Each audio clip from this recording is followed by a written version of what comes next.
What is up, Tan and J-Man Show Nation? It's the J-Man here. Alongside me is the T-Dog Tanner. How you doing out there, T-Dog?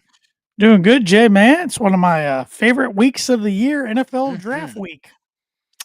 Yeah, Thursday night we got round 1, then rounds 2 through 3 on Friday, then 4 through 7 on Saturday. So always one of our favorite events of the year, although we were both kind of talking today, and it doesn't seem as hyped as it usually does. And I don't know why that is. I don't know. I just don't know.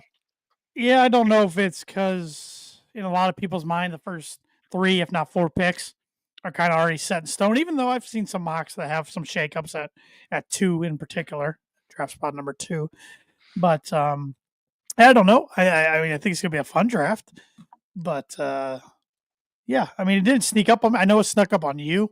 Yeah, It I can't didn't forget. really sneak up on me, but at the same time, like we said, it just doesn't seem to have the same pre-hype coverage as it has in Yeah. the past.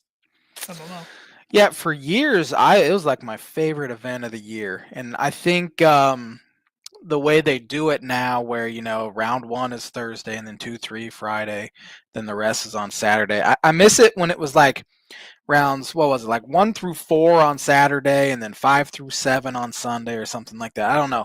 I think I like that format better than it is now, but it's been That was this a way long for day, a long man. time. That was a It long was a day. long day. And that was a long time ago, too. That was probably 15 years ago now. 10, 15 Yeah. years ago they used to do that.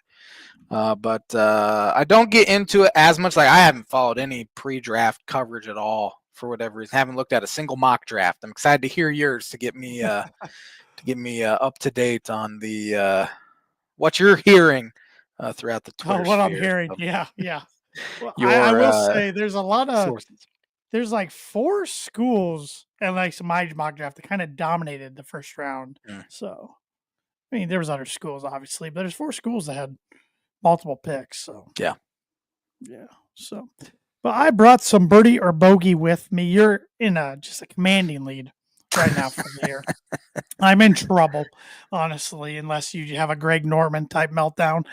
Um, but I've had this one to holster for a while, saving it for draft week because I figured out weeks ago I was going to have the question. I was going to be the question giver in NFL draft week. There's only 3 teams in the NFL to have never hold the number 1 overall pick. Name those 3 teams. I will try to do that. Probably won't do that, but I will definitely give my. And I'll be nice. I'm in a good mood today. 2 for a par. Of course, all 3 for a birdie. Yeah, you don't have to be nice. I will. Especially since I have a 4-stroke lead right now. That's But why I'm being yeah. nice. I need all the help I can get in the long run, and you should be Yeah. nice in return.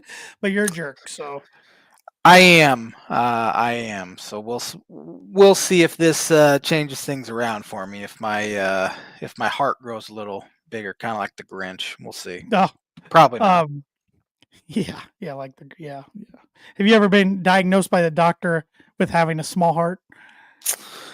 No, I can honestly say I have not. All right. Well, I'll Yeah. leave that one alone. I'll leave that one alone. Birdie or Bogey is brought to you by Arlington Public House for good food, casual atmosphere with great cocktails. Located 703 Main Street in Rochester, Indiana. Yeah, and over the weekend they had a special, a juicy 7-ounce pork loin served with Pork creamy loin. mashed potatoes, spring succotash, and topped with zesty orange thyme sauce. TH Yeah, time. YME Yep, thyme time. sauce, aka sunshine on a plate. It says. And they had Ike and Dave in the house performing some music for 3 hours. They're a local band in Rochester, Indiana that play quite a bit over the calendar year at different establishments. So Yeah. yeah. Pork loin reminds me of that. What's the game show with Steve Harvey? Family Feud. Family Feud. Yeah. It was like what was the question? I think you've seen it before. It was like what word can follow pork or something like that. Yes. And one person goes lawn, and so maybe, and then the next person goes cupine. Yeah, just unbelievable. Yeah, just go if you want to go down a funny rabbit hole, entertaining rabbit hole. Type in Family Feud. Ridiculous answers, bloopers. things like that, and you'll have a good time for a little while. Yeah. Guaranteed. Guaranteed. But before we dive heavy into things, J-Man, did you have a good Easter? I had a pretty good. Well, we had some sickness run through the house, but other than that, pretty good Easter for the most part. Didn't do anything special. I was lucky enough to have a company that gives me the day off on Friday, and it was a 75-degree Chicagoland day, which it's not much better than that. So that was Yep. pretty good. What about you? Yeah, Easter was good. Celebrated with my wife's side of the family yesterday. Celebrated my side of the family last Sunday or the previous Sunday. And one thing I wanted to ask you, and I'm sure your daughter had a wonderful Easter and probably got a lot of stuff. And I don't mean this question bad at all, so don't take it this way. And I don't mean it to any parents out there. You know what? I'm trying. I'm gonna take offense already. I'm just saying, regardless of what you say, I'm gonna take offense. Well, because I'm not a parent. It's each their own. But I'm throwing this out there for conversation a little bit. When did Easter become like Christmas 2.0 Yeah. for kids? It's crazy. That's where I was going with this. Yeah, I saw something like that today too. Like people Man. get these extravagant gifts, and that's not the way we're gonna do it here. Yeah. An Easter basket's fine. Sure. I mean, we Some got candy. Easter baskets growing up. We got the candy. Yeah. We got my daughter like a stuffed animal, a stuffed goose. It's pretty funny. Sure. Um, a I hate couple geese. a couple books were in it. Some candy. I think we got her some sidewalk chalk. Yeah, that's perfect. Yeah, but these extravagant, Christmas type. It's crazy. Like new bikes. Yeah. New bikes. New sneakers. That's ridiculous. I do remember one year I somehow convinced my grandmother to buy me a video game for Easter. She usually sent us, I don't know how much money she sent us, not much on Easter. Because it's Easter, it's not Christmas. Right. And I somehow scammed her not scammed her, but convinced her to buy me. I think it was you tugged at her heartstrings in your grandson ways. I think it was NBA Street 2, if I remember correctly. It was like early 2000s. It was either the first NBA Street or the second one. I convinced her to do it. PS2, yep. And she did it. But other than that, candy. What's your favorite Easter candy? You a big Peeps guy? No, I hate Peeps. I can't stand Peeps. I like marshmallows, but I'm not like outside of just marshmallows. Like I don't like Lucky Charms or didn't as a kid. I don't know. I'm not a big marshmallow guy besides just the white regular marshmallows, but I like the Reese eggs. Anything with peanut butter in it. I'm a Sour Patch Kids fan, big Sour Patch Kids fan. My mother-in-law actually, she gave my wife and I a combined Easter basket. I got Sour Patch Kids socks. I will be rocking some of those. So, so I'm a big Sour Patch Kids fan. I mean, I do like candy, not as much as my father. I don't know many people that like candy more than my father, especially hard candy. But not a Peeps guy. No. I mean, I don't mind Peeps. It wouldn't be my preferred candy of choice, but really anything Reese's. Honestly, yeah, it's hard to go wrong. I've gotten addicted over the past 6 months to the Reese's covered animal crackers. Oh, haven't had those. Man, they're good. They are good. I got a bag in my room right now. I'm gonna have to go devour some after the show. Should have just do during the show. I mean, I'm not gonna judge. The J-Man Show Nation won't judge. If you ever get a chance to get some, they are fantastic. Yeah, but I didn't really. Well, I kind of did want to go down a rabbit hole since we were talking about Easter and rabbits and stuff. But I don't know. It's just something I've noticed like the last couple of years. Is like, man, Easter's like Christmas 2.0 for kids now. So. Yeah, kids like opening actual presents instead of just having their Easter basket. Yeah. I mean, again, to each their own, but to each their own. I'm not a parent. I'm never going to tell somebody how to parent their own children. But no, just an observation. That's pretty crazy.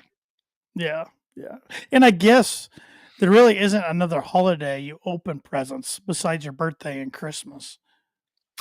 Or get presents. No, like you don't get presents for Thanksgiving. I mean, maybe some families do. Halloween, you get candy. Yeah. I mean, Valentine's Day. I don't know if people. Not kids. No, Well, I mean, my mom always got me like candy. right, yeah, same here, but not like You actual know, presents. yeah, yeah. Hmm, No, yeah, besides birthday and Christmas, yeah, yeah, but hmm, yeah. Interesting. Interesting. The Cubs are still playing some good baseball, Jay, man. yeah, I'm pretty pleased with their performance through 24 games so far.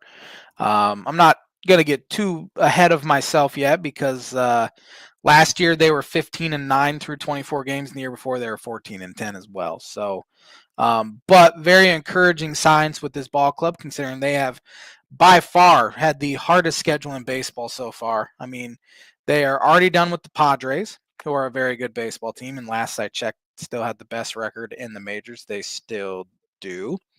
They are all done with Arizona, who is also a very good baseball team, and I think will be a playoff team at the end of the year. They'll be done with the Dodgers on Wednesday. And then they still have to play the Phillies. So it's been a very brutal schedule. I mean, you look at the teams they've played so far, and I really hope, yes, I favorited this, and I did. Um, Records against the Cubs versus records against everyone else. The Athletics are they went 0-3 against the Cubs. They are 10-8 against everyone else.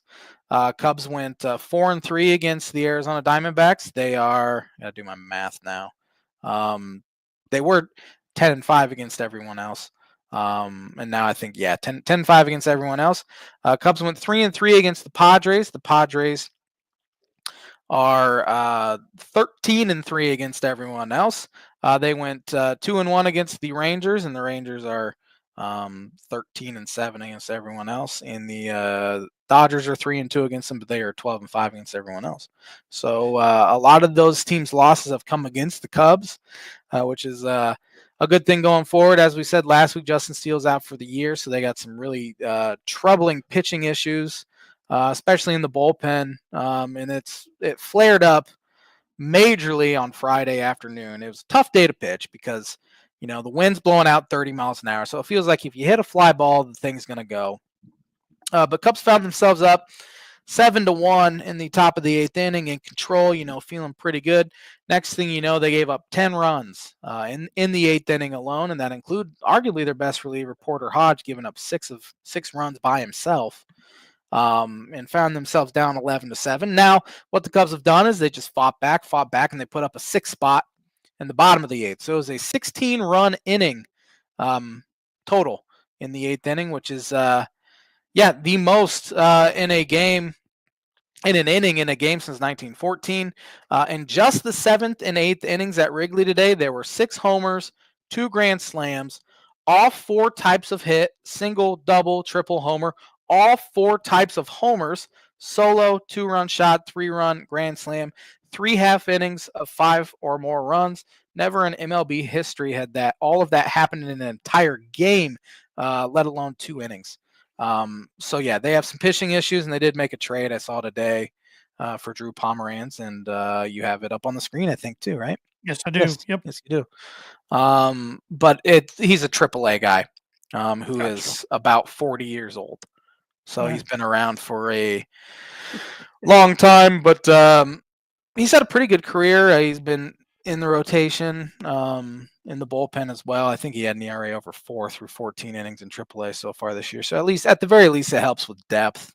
And they've had a bunch of off days, which help as well to kind of get things reset in there because they use a ton of pitchers on Friday and then went 11 innings yesterday. So the offense has been fantastic, still leading baseball in runs scored, still leading baseball in run differential. The defense was playing really well, but it has really struggled here the past week or so, which is kind of I don't know if it's a cause for concern, but it's been kind of weird because we thought that'd be a strength. I mean, Nico Horner had a couple errors, which he's a Gold Glover. Michael Busch had an error. The third basemen have looked rough all season. So they need to clean some stuff up. But they play a brutal schedule this week. They are at home, which is nice. But they have the Dodgers for 2 and then the Phillies for 3. So arguably the 2 best teams in the National League. 2 of the 3 best teams in the National League anyway. Just got to keep stacking wins, and then the schedule really lightens up in May. But May has kind of been their bugaboo the past 2 years. They went, I think it was 8-19 in May, last year, and 8-18 in May the year before, and that's honestly what kept them out of the playoffs both years. But this year, I think they get the White Sox, they get the Rockies, they get the Pirates. Two worst teams in baseball, right there. Two real bad teams. My gosh. White Sox are 5-16, Rockies are 4-17. So they got to win all those. There's no excuse to lose a single one of those. And hopefully they will be able to just stay in it long enough, which I think they'll stay in it for sure. But hopefully they can play some good baseball even without some of these guys and with some extreme pitching issues. So I know Jed's kind of feeling the heat because, last year of his deal, he's been significantly more aggressive so far in the first month, sending guys down, bringing guys up. Last year I think they would have kept Matt Shaw up until he proved that he really was overmatched, and they gave Matt Shaw, their stud rookie, 15, 16 games before they sent him down because he wasn't playing very well. So hopefully that's a sign of things to come this summer, and hopefully they can make a trade here soon, and hopefully they can get a deal done extension wise with Kyle Tucker before the season's up too. So it's starting to get more and more buzz that they're at least having conversations with him. He is a guy they have to lock up. He's a bona fide superstar. Season ended today, he'd probably be the National League MVP. That's how good he's been offensively. And you need to keep a guy like that, or the fans might actually revolt this time if they don't get it done, but we'll see. I'm looking at different statistics in the way of standings here in the MLB. And the White Sox and the Rockies have only won one road game each. Mm-hmm. White Sox are 1-9 on the road. Rockies are 1-11. But why have the Rays only played 3 road games? I don't know. I think it has to do with they're sharing a stadium. And, right. But still, it does seem like now I hadn't even really noticed it, but now I'm like, yeah, every single highlight I've seen of them, they are playing at. Yeah, they're 9-10 at home, 0-3 on the road. Cracker Jack Box Stadium. So I don't know when that will with switch. Tons of road games. Yeah, which is, they're already not a very good team to begin with. 9-13. Yeah. And that's not going to help. I'm trying to see here. Maybe April. Well, oh man, their July is rough as far as road games go. Oh, they have 1, 2, 3, 4, 5, 6, 7, 8, 9, 10, 11, 12 straight road games in August. 2, 3, 4, and 5. By that time, their season's probably done. As far as pretending, yeah. Jeez. Yeah, 21 road games in August they have. Yeah, no, that's wrong. 18 road games in August still. A lot. And they have a bunch in July too. So July and August are stacked with I don't know what they're gonna do. It's gonna be the same way next year too, and the year after. They've been talking about a new stadium for how long now? 15 years, and every single time, all right, we're gonna break ground. City council says, "Oh, not so fast." Not so fast, my friend. And yes. Lee Corso would say, who's retiring at the age of 90. One more game day appearance during week 1 of the college football season in August this year. So, ESPN does a really good job. They do a lot of things wrong at ESPN, but they do well with sending old guys off. They did it with Hubie Brown this past year, 91 years old, called his last game. They honored him throughout it. So I'm sure the first game day will kind of be a cry fest, if you will. Real emotional for Corso, but especially, I think Herb Street will have a hard time even talking through it, I bet. So yeah, Lee's like a father figure to him, you can tell, and College Game Day is not the show it is today without Lee Corso. Not even close. No. Not even close. So, but any other thoughts around the baseball world right now? We have some teams not really separated. Every division's within 2 games so far. We have the Mets winning the NL East. They're 2 games up on the Phils. Both really good teams. I still think, even though Atlanta's in last place, it's still so early. Yeah, that they're Atlanta 2-11 on the road. They got to they've find a way to win some road they've games. struggled, and they should get Acuna back. They did get Spencer Strider back for a start after missing pretty much all of last year, if not all of last year with Tommy John, but he hurt his hamstring playing catch today. Oh So my they gosh! put him on the 15-day injured list again. But I still How think does that Atlanta. happen? I It's don't just an know. offline throw by a guy, so you kind of have to move one direction, and Yeah, then I pop goes have the hamstring. no idea. He is so jacked, like he is a muscle head that maybe he's And just so. sometimes that can hurt you I too. know it hurts your flexibility, and you're just so tight that. I mean, you would know, Jay, man. You would know. I'm a muscle. I'm a meathead, as they say. Cubs are winning the Central by a game. Means nothing this far into the year. Padres and Dodgers separated by a half game. Every team in that division except the Rockies are at least 4 games over 500. The Rockies just need Uh, to. You just go yeah, down to AAA. They just need yeah, to take some time off. be relegated. They might even get beat by some AAA teams. They might. They honestly might. Yeah. AL West, the Rangers are winning that one by a game over Seattle. Angels are right there. Houston's right there. And I almost said Oakland, but I didn't. The A's are right there as well. Tigers are winning the Central. Cleveland right behind them. Kansas City disappointing through 23 games so far, but I think they'll be okay. Twins stink. White Sox stink. Yankees winning the East. 2 games up on Toronto. Boston's right there. Baltimore's kind of been sluggish to start the year as well, but I think they'll be okay. But other than that, not a whole lot of happenings in April when it comes to baseball. But yeah, anytime the Cubs are above the Cardinals is a good year, which has been happened the past couple years. So There you go. There you go. You want to get educated. always, I need it. And Ray Davis agreed with you anytime the Cubs are above the Cardinals. I agreed with him. I saw it. Okay. I thought you just no. Okay. I forgot you can see comments too. So, all right. Let's see what sporting events have happened on April 21st. There's the graphic. On Wednesday, 1904, Ty Cobb made his professional debut for the Augusta Tourists in the South Atlantic League. A lot of Boston Marathon. How long you think it'd take you to run 26 miles? A couple days? No. It shouldn't. It shouldn't. No, I could get it done in a day, but it would be like I'd walk a majority of it. oh man, 18 hours maybe. Something Yeah. stupid. I don't know. Yeah. Well, if you got to think like just as long as you're constantly moving. Yeah, if you do I don't know. Like a mile and a half an hour, which I think is very, very doable. I can run 2 miles on the treadmill right now. Not sprint, but I can jog.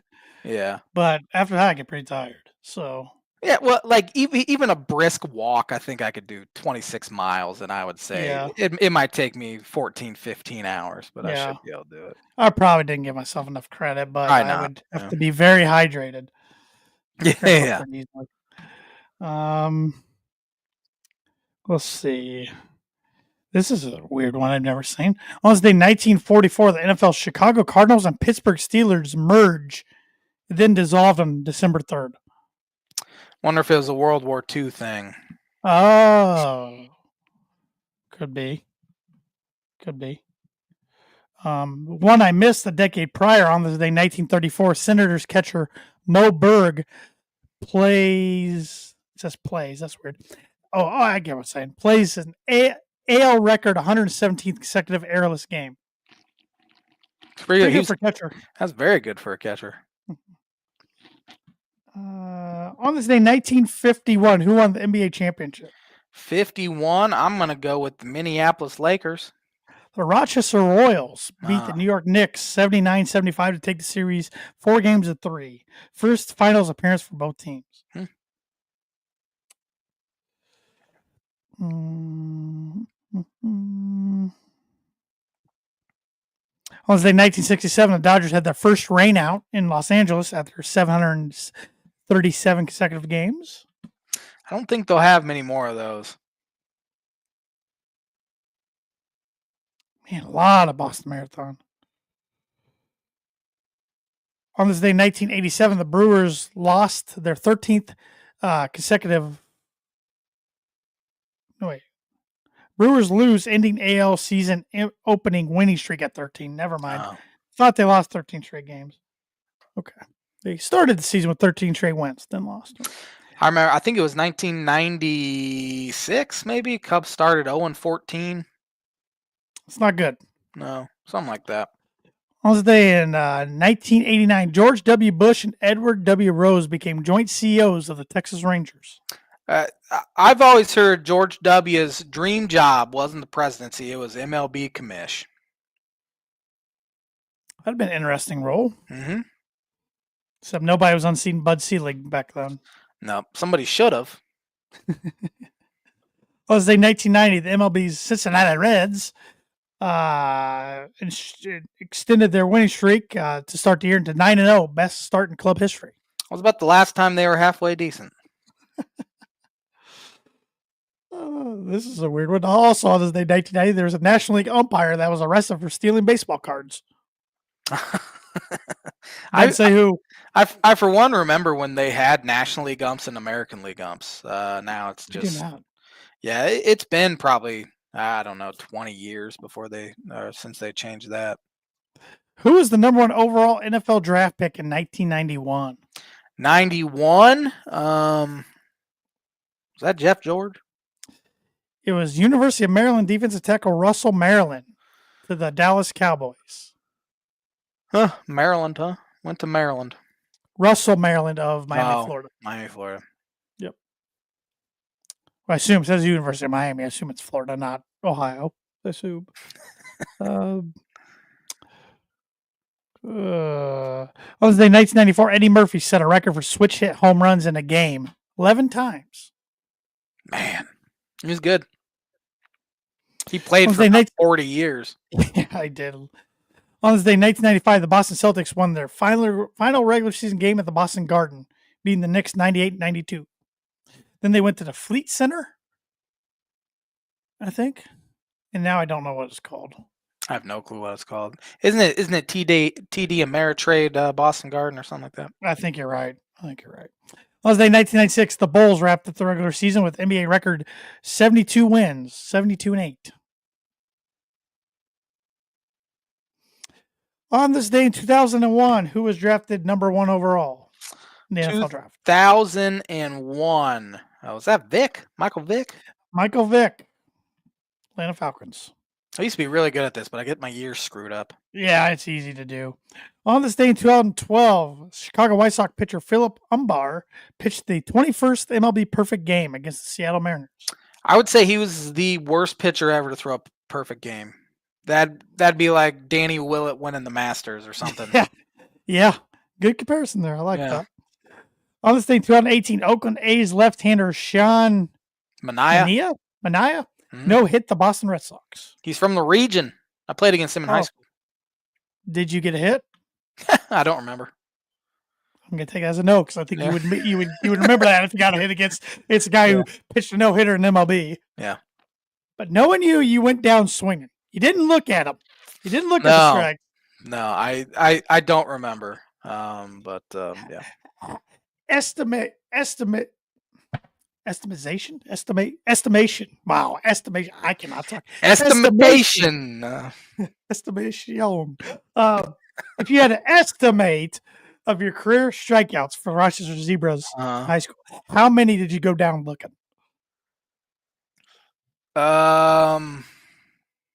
I remember 2 at least. And I think I told the umpire I know the strike zone better than you on both of them because neither were strikes, in my humble opinion. It was very rare I got like fooled and took something looking.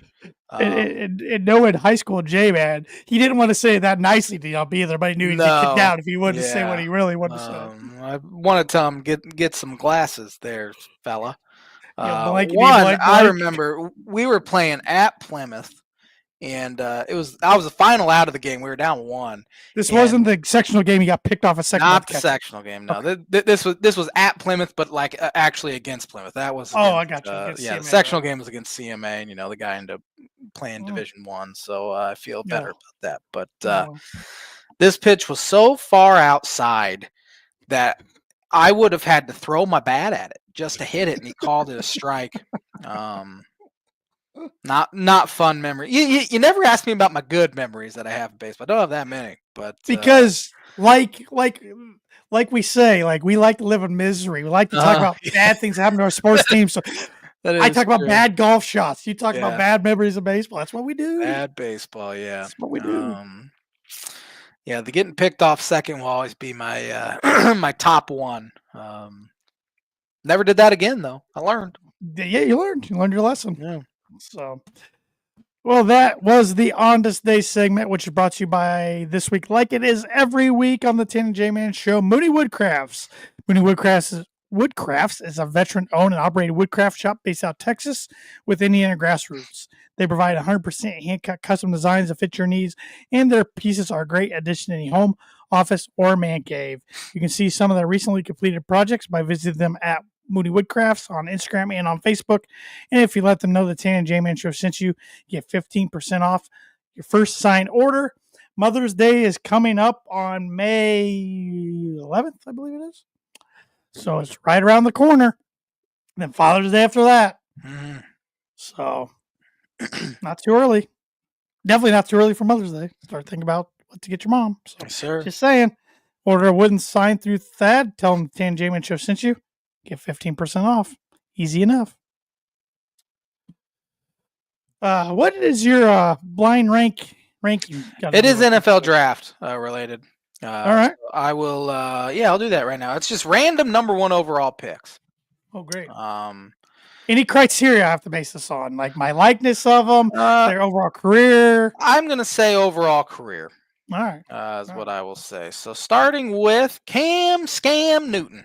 Ooh, good one.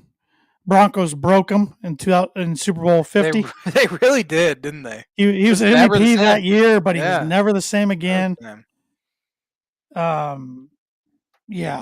Like I said, got the Panthers to Super Bowl second. I will say these are all since at least 2000, so it's not any like way back. That might help you out a little bit.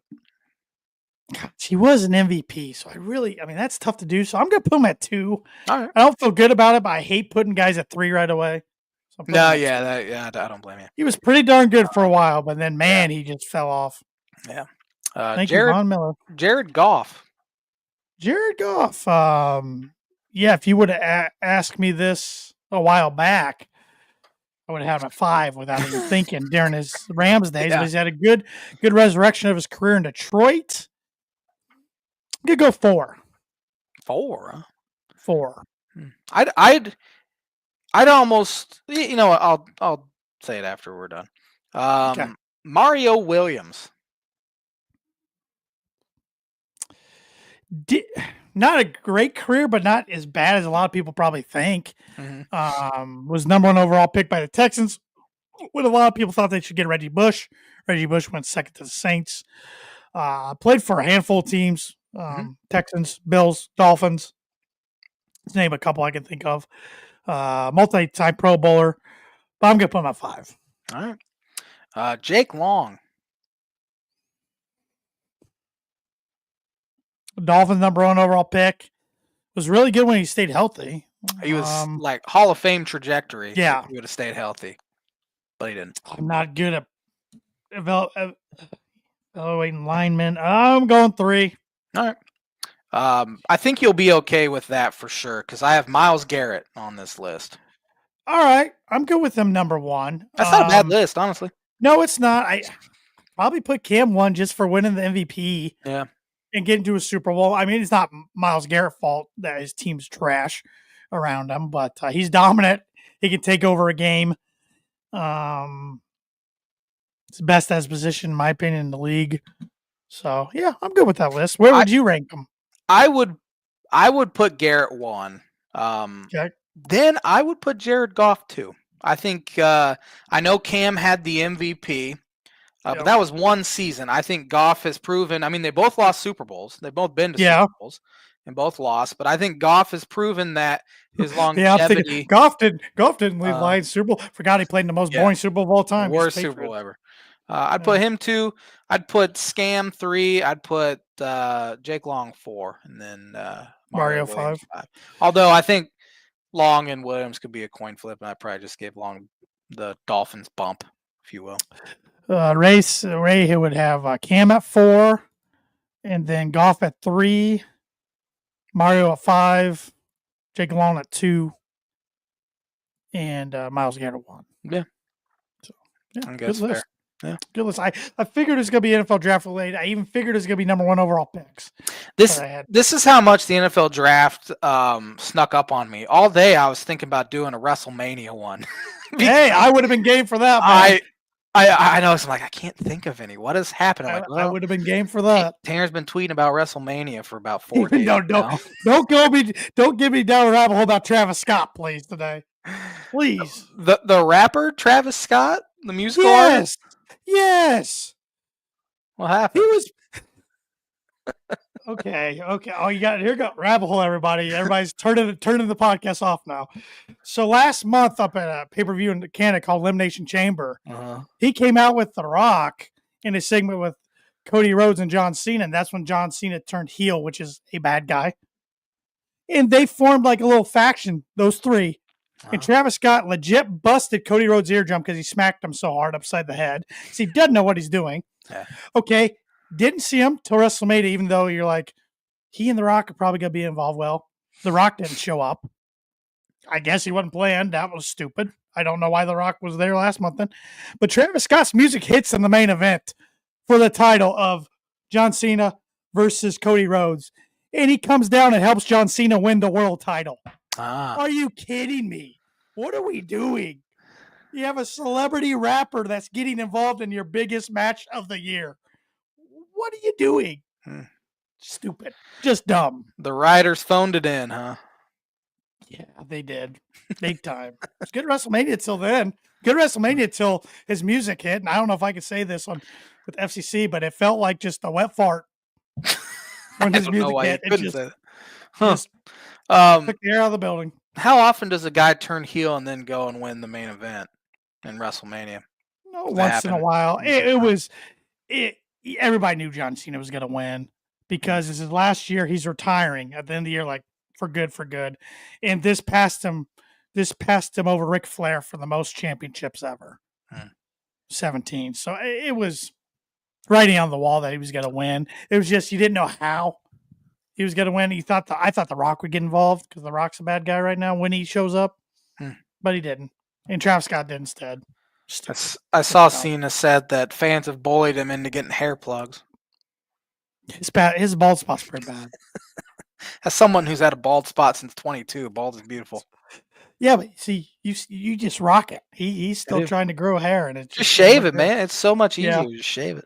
You should. So, but good blind rankings, and I got my WrestleMania. You're welcome. Venting out of the way. So, the blind ranking segment is brought to you by Performer Print 2 Promo Group. If you're looking for a trustworthy, dependable resource for your next trade show, company picnic, or sales meeting in 2025, Performer Print 2 Promo Group has over 50 years combined experience in promotional products and commercial print. They strive for fast and efficient response to all your print needs. You need to look no further. Let them be your one-source print and promotional company today by giving Barbara Van Weinsberg a call at 574-210-3815. I saw Purdue just picked up a football transfer commit. Michael Jackson from Georgia. Different guy. Our good friend Evan Webb just put it on here. Maybe the best name in college football, Nitro Tuggle. Oh, they got Nitro Tuggle too. They got 2 Georgia wide receivers today. That didn't work last time. Georgia didn't work out for him last time. So stay off the roads in Tippecanoe County is what. Yeah, Nitro Tuggle got arrested for down in Athens just a month or 2 ago for going 100 miles per hour. Fits right in with the Georgia culture, huh? But he's from Northwood High School. He's from Goshen. Yeah, I didn't realize that. Yeah. What a name, though. I remember, I had forgotten about him. I remembered him when he was at Northwood, but usually if they don't go to Purdue or stay in state or go into Big Ten, I kind of forget about the guy, especially if they don't play right away, which he played a little bit for Georgia, but not much. You say the other guy's name was Michael Jackson? I don't know why Yep. that just Yep. you got a Yeah. Nitro Tuggle and a Michael Jackson, huh? What a day. He They're working hard in the portal. kind of Working had hard to. Kind of had Yeah, to. it's crazy, man. It's crazier in football than it is basketball. It's like, give me the roster, especially with a new coach. Give me the roster in Yeah. August, and I'll Yeah, figure it out. especially new coach for sure. Their quarterback Ryan Brown that left in December is back. It's weird. He left for 4 months, pretty much, almost like a tryout. It looked like with North Carolina, but It was weird. He like posts that he's on a visit. Like, was he? Well, of course he's visiting with the staff, I guess. But I'm like, yeah, oh, he had not there's- met the staff. He talked to okay, him, that but makes more he sense. talked to him over the phone, but he had not met with him in person. And then he had a commitment post. Like I just find that Yeah. funny that he had a commitment yeah. post, even though he was there last year. I And- also find it funny when people put out posts that they're returning and it's a whole graphic. I know pretty much everyone does it now. Yeah. But it's still stupid, in my opinion. It's just the era we live in. It's I know. I hate and to be honest, it wouldn't shock me if he's their starter week one. I know it's a different offense, and everything, but I don't think any of the other guys they got in the portal. They had 3 of them. One of them already entered the portal again. I don't think any of them lit the world on fire. Yeah. That's my biggest gripe with the portal in college football. I don't like this. You can go through spring ball and then you Yeah. transfer in December, go through spring ball, then hit the portal again. You should be able to have to play 1 season at that Yeah. school. Yeah, I completely agree. I mean, it makes sense for people that were already on the roster. Okay, after spring ball, it looks like I'm not going to have much of an Sure. opportunity. I'm going to go. Sure. through it. But guys that transfer in, I think they got to be there through one full season. What are we doing about school? What are we doing about our credits? Well, now there's going to be guys 40 years old playing college athletics because if they no longer can enforce the 5-year rule or whatever it is, we're going to have guys, career college players. And I know, I guess they, even though they're transferring to a school, they still finish academically the semester where they're at. It's got to be awkward. Man, it's just weird. I can't Just- imagine like Merez Johnson showing up to his Illinois classes, the reception he No. would get there. Yeah, exactly. That'd be awkward. Well, let's be honest. How many athletes go to in-person class? And Probably not very often. Man, what a They world we live in. they probably only show up when they have a good game or something or a big win Yeah. or something, so they can get all the praise. But then, yeah. Yeah, what a world. What a world. So even Matt Painter's dipping his toe in the portal more so than Have he ever to has. So adapt or die. Yep. He's pretty good at adapting to things. He is very good. All right, we got about 17 minutes left. I got my annual NFL mock draft. I used to do like 3 of these bad boys. I remember that. I'm down to 1. Yeah. I've got lazy. but- I think it's less. It's not laziness. I think it's just like pointless that you did 3 Yeah. because Yeah. it changed so much from yeah. whenever you did your first one in March to now. Yep. But the number 1's pretty set in stone. It was one of my bold 25 predictions for 2025. Titans taking quarterback from the U, Cam Ward. Yeah, this is like the first time. I don't know if Caleb Williams was not very well kept here, but it seems like this has been set in stone for a long Yeah. time, more so than Mhm. usual. Yep. So Titans need a QB, and they stink. They're going to stink with them. Throw the kid in the fire, see what he can do. He had a pretty good career at Houston and then last year at Miami, Florida. Yeah. So I think he was Number at 2, Washington State before. They're Houston. Washington State to Yeah. Houston, right? No, I think it was Washington State to Miami because it was the Houston guy was the year before or 2 years before. Oh, okay. I get him so confused. I mean, I'm a big U guy, you know that. The U. Who the heck was that guy at Houston? Unless I'm wrong, I could be wrong too. But I'm pretty sure it's Washington State to Miami because a few years ago their quarterback was a transfer from Houston. Like his last name was King, De'Ara King, maybe. Yeah.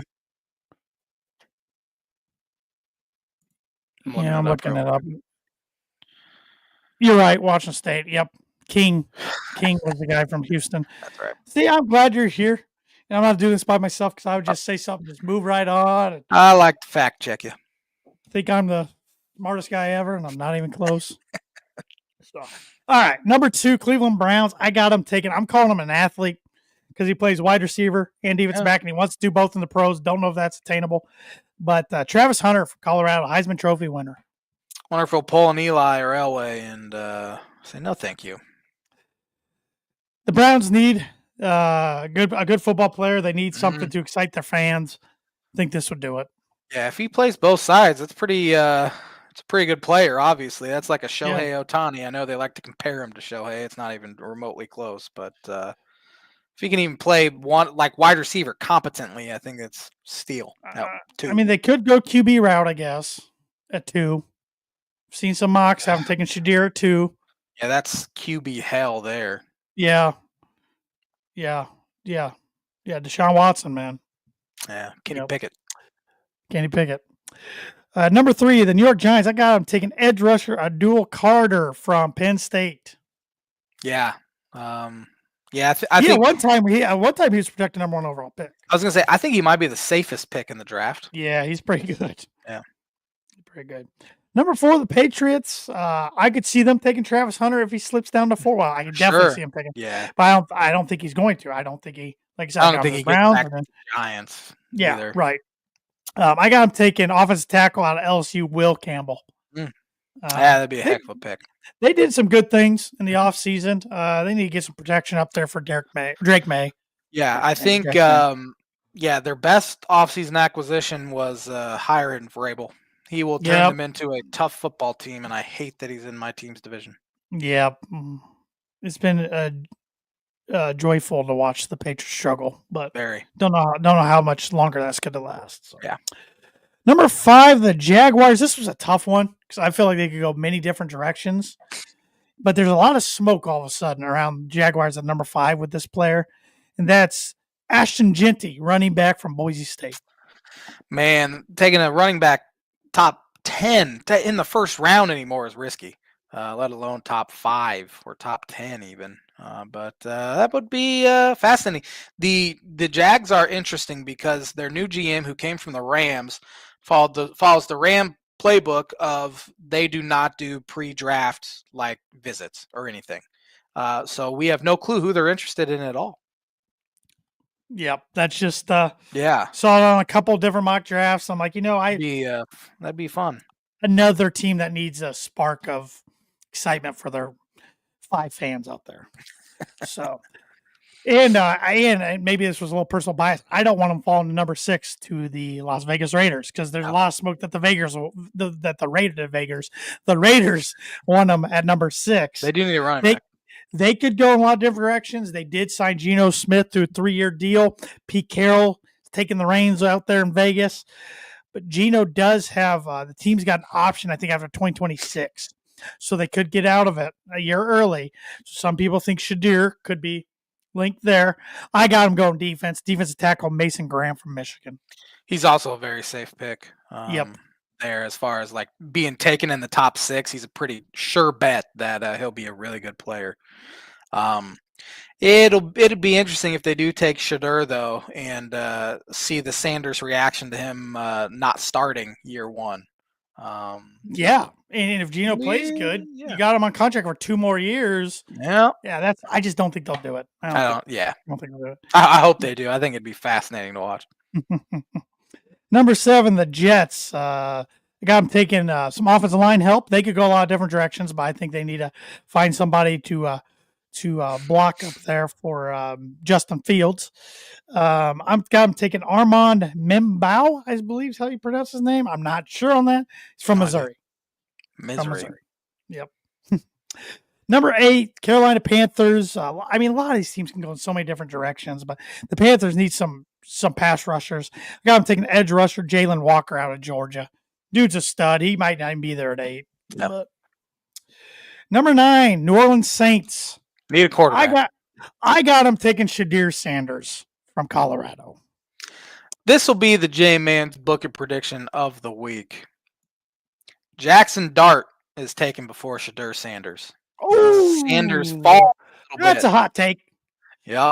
It's bold. How far does he fall, J-Man? Does he stay in the first round or does he fall to the second round? It'd be funny if he fell to the second round. Now, Titans will probably shock the world and take Shadir. But Dart's been getting some buzz, some like top 10 buzz, which I don't understand it. I don't either. All smoke screens, as don't believe a word anyone says this week about the NFL draft because there's so much Yep. agent and team info out there. But J-Man's Book and Prediction of the Week brought to you by Travis Watchering Insurance Agency for life, home, auto, business, renters, workers' comp, and farm insurance. Contact Travis 219-869-4561. And the Giants could take Shadir at 3. You know, they need Russell Wilson's a 1-year rental. And probably won't be good. But I think they take somebody like Jackson Dart in 2nd or 3rd round.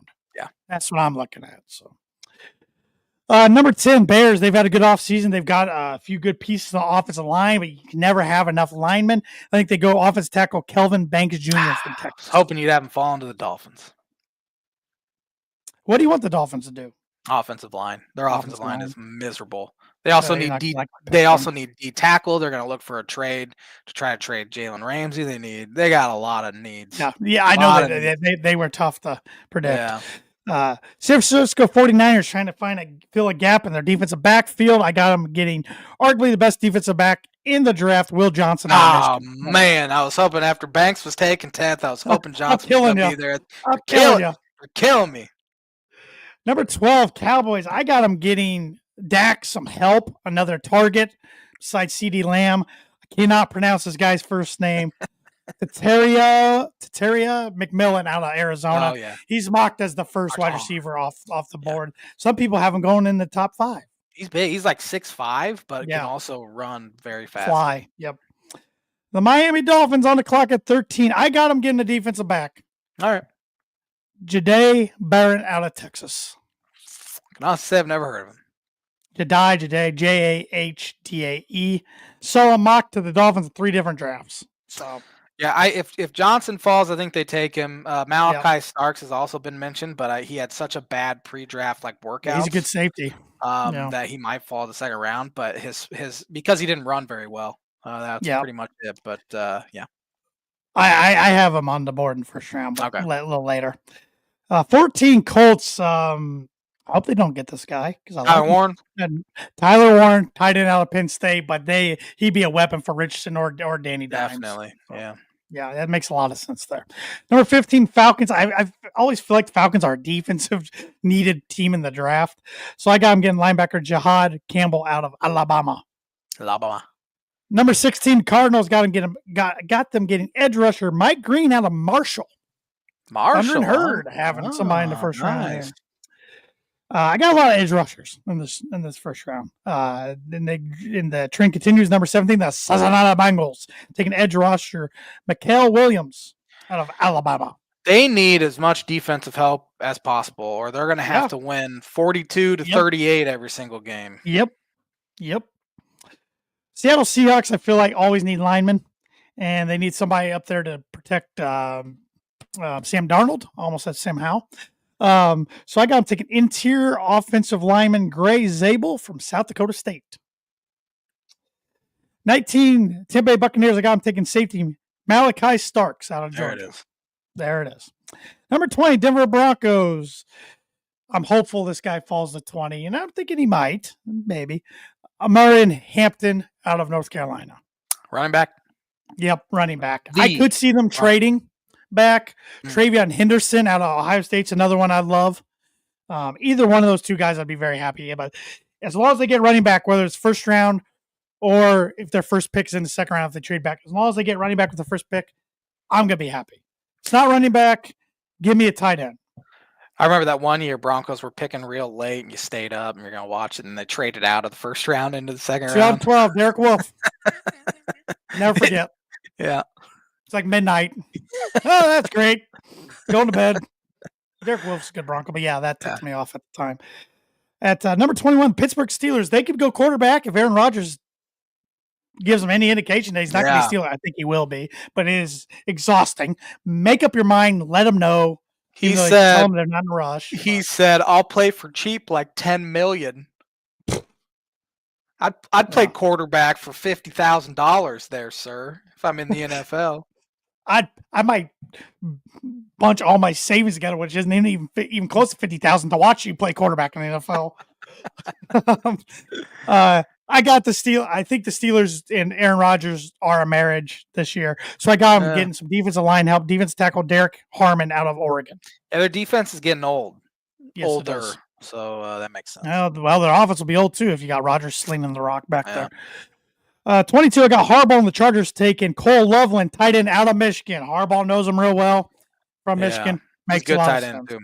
too. He is good. Yeah, Harbaugh will have the boringest drafts, but he'll take the Yep. player that is one of the most productive players. Yep. You just know it. Offensive line, tight end, Yep. lives in the trenches.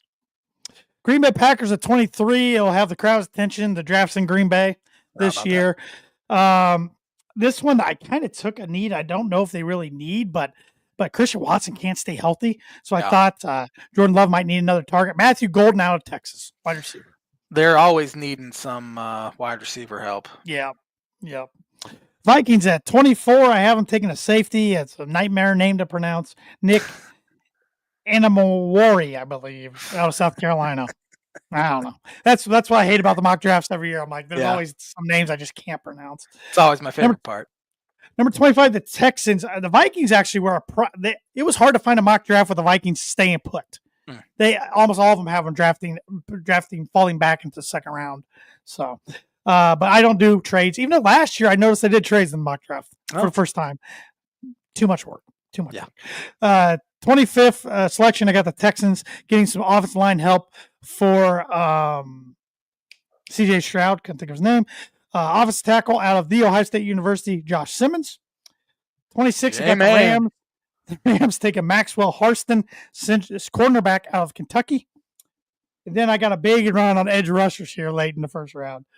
27, the Ravens. I got them taking edge rusher James Pierce Jr. A lot of people say he might be the most talented player on the whole entire draft board, but he's got some off-the-field problems. Where's he from? Is he from Tennessee? Tennessee. 28, got the Lions taking edge rusher Shamir Stewart out of Texas A&M. 29, Commanders, I got them getting some defensive backs help with Siobhan Revell Jr. out of East Carolina. 30, I got the Bills taking edge rusher Nick Scorton out of Texas A&M. That hurt to type. Purdue legend. Yeah. I wish he would have played for Purdue last year. Maybe would have won him another ball game. Maybe. Might have saved Ryan Walters his job. On second thought, I'm glad he didn't stay. 31, the Chiefs defending AFC champions, which they've been a billion times. Got them getting Patrick Mahomes offensive line help. They need more offensive linemen. Yeah. Josh Connerly Jr. from Oregon. And to wrap it up for the world champion Eagles, I got him getting edge rusher Donovan I can't pronounce the last name. Out of Boston College. Ezeiruaku. Not even gonna attempt. He's a roke. Sure. Good enough. So I'll probably be wrong on a lot of these, but that's what I got. So I haven't thought about the birdie bogey question once, so that's not probably not boding too well for me. Sean Shriver thought I skipped the Colts. I had the Colts at 14th, taking tight end Tyler Warren out of Penn State. So, yep. Because I said I'd hate that pick because I like him. So, yeah. Birdie or bogey question this week. There's been 3 teams in the NFL who have never held the number 1 overall draft pick. Name those 3 teams. Pretty sure Denver Broncos are one of them. They are one. Yes, they traded for John Elway. Yes. Oh man.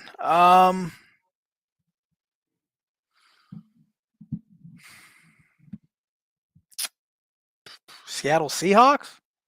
Seahawks are another one. Oh man. You at least got a par. I got a par. Man, I'm surprised at the Seahawks. Steelers. Good guess, but no. Shoot. I don't know what year they had it. Must have been. Was Bradshaw number 1 overall? Let me see if I can. Let's see if I can look it up real quick. Bill Dudley, 1942. Garrett Glick in 1956, and Bradshaw in 1970. Okay, Bradshaw was. That makes me feel a little better than Barry Glick or whatever his name was. That was 3 guesses, right? Is it just 3? Yeah, I was gonna give you. Yeah. Okay.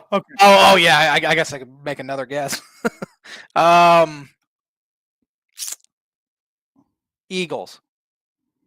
Still close. Another bird team, the Baltimore Ravens. I was gonna say the Ravens, but I thought maybe expansion draft year. But I guess it wasn't an expansion draft. It was just the Browns moving. Yep. That was a good question. I'll take a par though. I would too if I were you. Yeah. Thanks for watching the Tan and J-Man show. We'll be back at it next Monday. Maybe we give our draft grades. We'll see. I like it. Have a great week, everybody.